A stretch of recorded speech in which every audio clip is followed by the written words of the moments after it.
Ciao! Welcome to a new class. I'm Giulia and today we're going to talk about aperture and depth of field. Let's start. Aperture is one of the three pillars of exposure alongside shutter speed and ISO. But what is aperture? Aperture is the opening in the lens that controls how much light gets in. It is responsible for the depth of field, which is one of the most important creative aspects of photography. Here we have three examples of different depth of fields. In the first example on the left, our subject is completely isolated and it pops out of our frame.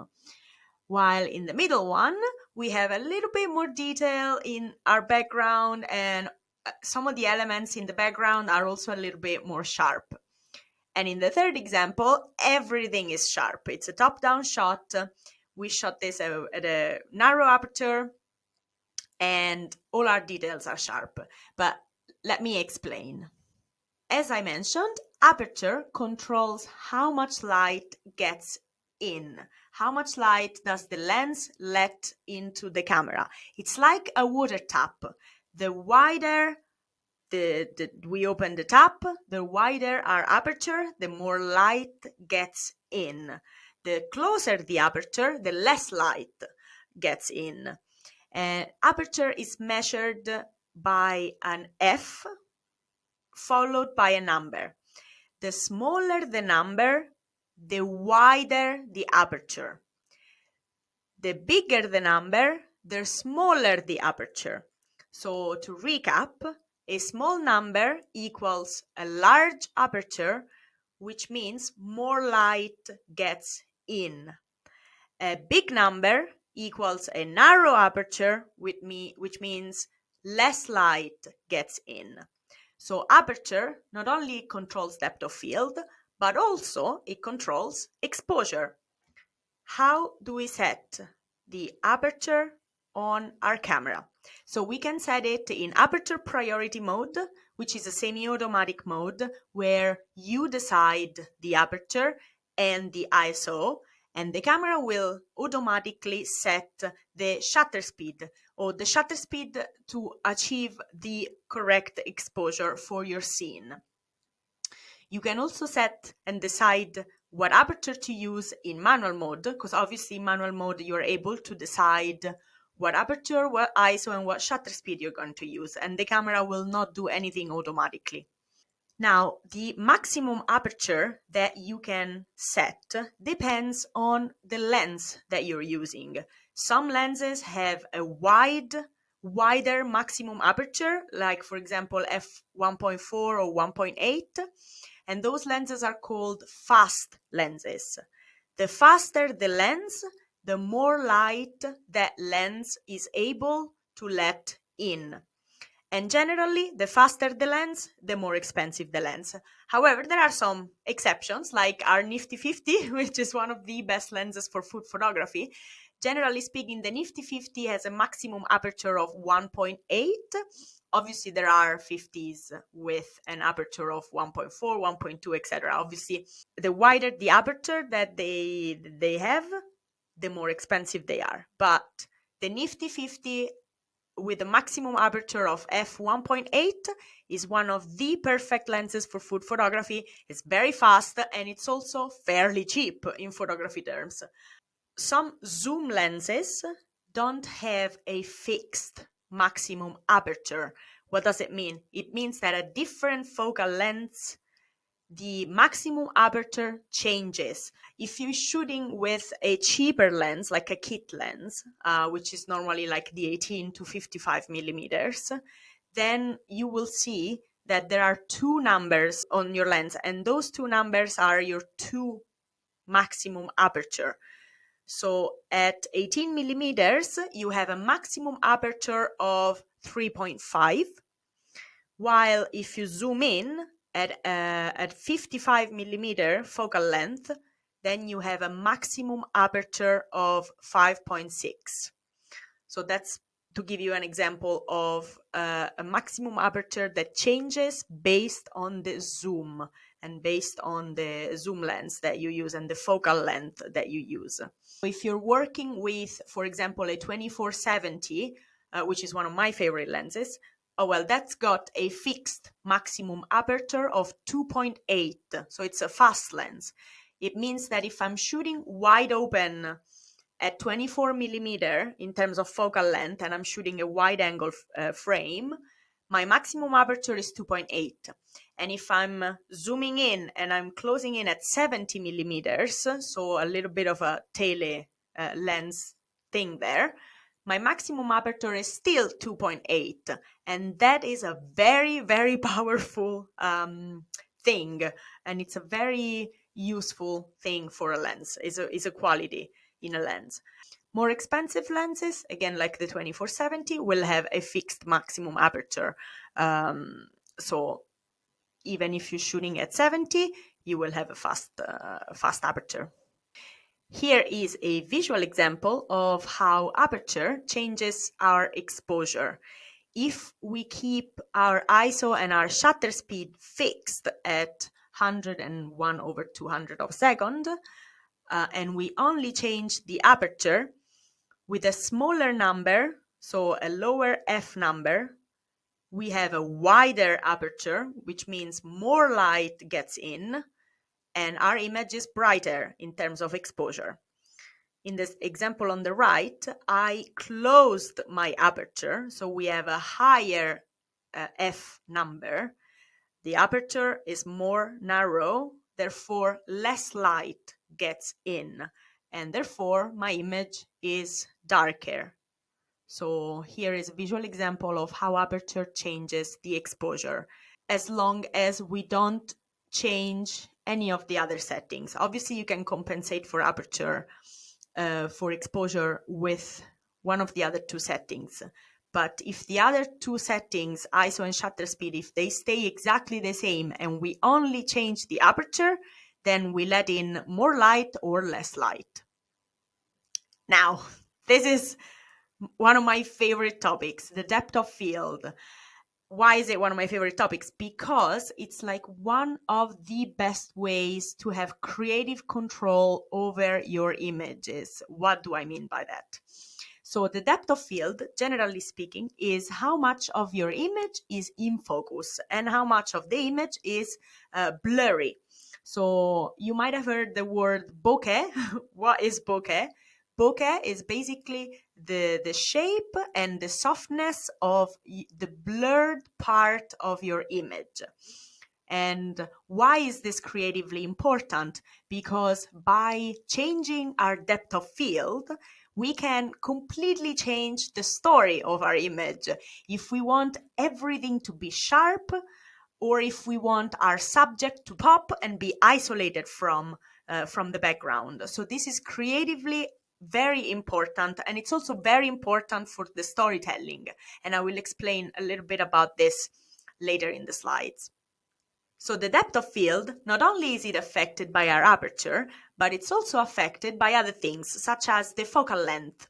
So let's pretend that we're shooting with a fixed aperture of f4. Okay, if we have a wide angle lens like a 24 millimeter or a 35 millimeter at an aperture of f4, our depth of field will be larger than if we shoot with a zoom lens like a 50 or a 70 millimeter, again, still keeping it at f4. So we're not changing our aperture. However, by increasing our focal length and zooming in, our depth of field will decrease. So the more tele lens you have, the shallower your depth of field. So experiment a little bit with the combination of aperture and focal length to get a sense of how your depth of field changes. Another thing that affects depth of field is the distance between the subject and the background. So if the subject is very close to your background, both of them will be decently sharp. Like your subject will be sharp and your background will be sharper than if your background is further away from your subject. So the more distance between your subject and your background, the more blurred your background will be. So you can play with a combination of these things, the aperture, the focal length, and the distance between your subject and your background to achieve the depth of field that you want. Here's a visual example of how aperture affects the depth of field. So here on the left, I am shooting with a low f number, f2.8, which means low number is a wide aperture. Wide aperture means the background is more blurry. So a wide aperture means less depth of field, shallow depth of field. While I increased my f number, so I went from 2.8 to 5.6, and that closed my aperture, and by closing my aperture I was able to have a sharper background. So my background here is sharper, and you can see it in the fairy lights. Here in the very blurred background we have fairy lights that are very soft and very, very blurry. While here on the right, my fairy lights are a little bit sharper. You can start seeing some of the details. You can start seeing some of the wire that connects the fairy light. While here on the left, you can almost not see the wire because it's so blurred that it kind of gets disappears in a way. So now, when and why would you use a large depth of field instead? So something like f8 or f15 or 16, something like that. When and why? So when we're shooting flat lace, generally what we want is we want to have everything in focus, everything sharp in our image, especially if we've got subjects that have different heights. So for example, the garnish here of my soup bowl is higher than the background because obviously the soup bowl has a certain depth. So what we want to make sure is that the top of my bowl is as sharp and as in focus as my background, where, for example, the spoons are and my napkin is. We want to make sure that everything is in focus. So in flat lace, we normally use a closer aperture to have a larger depth of field. Also, we might want to use a closer aperture to have a larger depth of field when the background elements are important for the story. That doesn't mean that everything in the frame needs to be sharp. However, if we want to have our subject in focus and that stands out, but our elements in the background add importance to the story, we might not want to completely isolate our subject. We want to give some importance to our background elements. Therefore, use a medium aperture to retain some of the sharpness in those elements in the background. On the other hand, why and when would we use a shallow depth of field? So this image here was taken at f2.8, which is a very wide aperture. So we take images with a shallow depth of field when we want to isolate the subject and really make it pop. Or because maybe we have a distracting background, like in this case, I had this red, obviously this is shot in London, and I wanted to convey the idea that this is London, and that's one of the most recognizable landmarks of London, is one of those red telephone booths. However, I wanted it to be blurry so that my subject could really pop, because that being red is very distracting. So by making it super blurry, I was able to still retain the information, so people who look at that instantly know that that was shot in London and that is a red boot, but they would focus mainly their attention on the ice cream because that's popping out of the frame because the background is super blurry.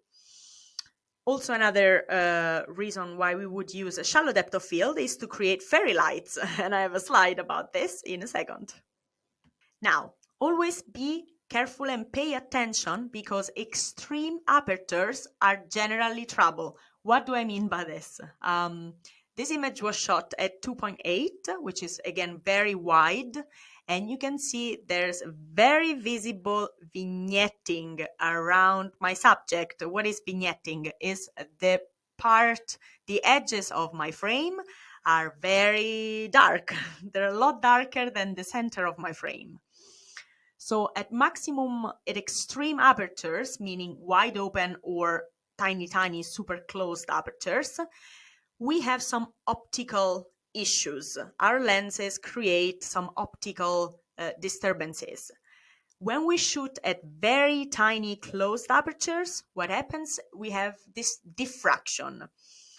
Basically, when the hole in our lens is super tiny, the light that passes through gets squeezed into that tiny hole.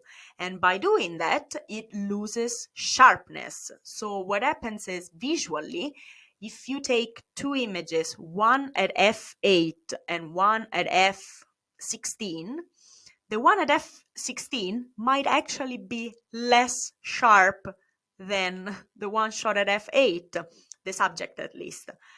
So by shooting with super closed apertures, you risk losing sharpness. So be careful with this. And obviously, if you're shooting with a cropped sensor camera, not a full frame, often you get diffraction at lower apertures than if you're shooting with a full frame. So for example, if you're shooting on a cropped sensor camera at f16, you will have more diffraction than if you're shooting on a full frame camera at f20, for example. So be careful with super closed apertures. On the other hand, when you shoot wide open, meaning with the widest possible aperture, what you might run into is vignetting, which is the visual example that I have here in this image here. So vignetting, it means that the light around the edges is blocked by the lens barrel. So the lens barrel is literally creating a shadow around your picture. And obviously in some lenses it's very noticeable. So this one was shot with a Nikon 24 to 70 millimeter lens that has a maximum aperture of 2.8. And this lens is actually famous for having some vignetting trouble. Personally, it's a creative effect that I sometimes like, so I didn't correct it in this picture. But just be aware that if you shoot at wide apertures, you might get vignetting. Nothing irreparable. Lightroom has a powerful tool to correct vignetting in post-production. And personally, I find that in some subjects, in some cases, I like it. So for me, it's not a downside. But just be aware that this is happening if you shoot at wide apertures.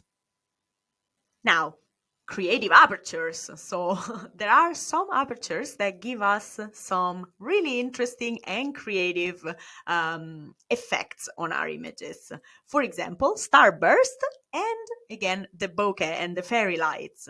So starburst happens when you shoot at closed apertures. For example, f11, f16 and over. At tiny apertures, what happens is that the diaphragm, the actual physical diaphragm inside the lens, is made out of blades. And when you shoot at tiny apertures, the light passes through the blades and it kind of like creates this really cool star effect on lights. This only happens when lights come directly into the lens. You might also get a little bit of flare, but for example, this doesn't happen with side light. It only happens with backlight. So if you have these pretty fairy lights and you want to shoot this image at f11 or f16, what you might see is that these fairy lights here turn into little stars. And the number of points in the stars equals to the number of diaphragm blades that are in your lens. So the bokeh, as I mentioned before, happens when we're shooting with very wide apertures, and it takes the shape of your aperture blades. So if you have 6 blades, it might look like an hexagon. If you have 8 blades, it might look like an octagon.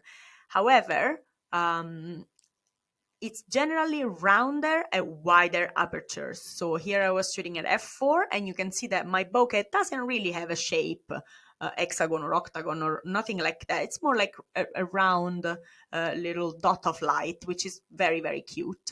And the bokeh also depends on the distance between the subject and the background, or the light that is in the background. And the bokeh, again, like the starburst, only happens when you have little sources of light coming directly into the lens. So it won't happen if you have side light, for example, but only if the light is coming directly into the lens. So what is the best aperture to shoot at? This is a trick question, because technically speaking, so optically speaking, anything between f4 and f8 will give us the least distortion. We saw how at close apertures you might get diffraction, and how at wide apertures you might get vignetting. By using mid apertures, so between f4 and f8, you get the best image quality without any distortions in your image. However, the best aperture is always a creative choice. It is your choice, and it's based on the subject, and it's based on the story that you want to tell. If you want to completely isolate your subject, then you might want to shoot wide open and not care about the distortion. Or if you want more of the background elements to be in focus, then you might want to close your aperture. So this is a trick question. There is no right or wrong answer. There's just the best answer for your scene, your subject, your story. So this is totally creatively up to you. So to recap the aperture is basically the size of the hole in your lens, and it controls 2 things. One, the exposure, so how much light gets in the camera. And 2, the depth of field, so how much of the image is sharp and how much is blurred. You can look at the cheat sheet here. If we have a small number that equals to a large aperture, so our hole is open, which means more light can come in, and it also means that the depth of field is shallower, which means a smaller portion of the image is in focus, which means you have a blurred background. On the other hand, if we have a high aperture number, that means that our hole is closed. Therefore, less light can come in. And it also means that the depth of field is larger, so more of your image will be in focus and you will not have as much blur. That's it for today. Thanks for watching, and I'll see you next time. Ciao!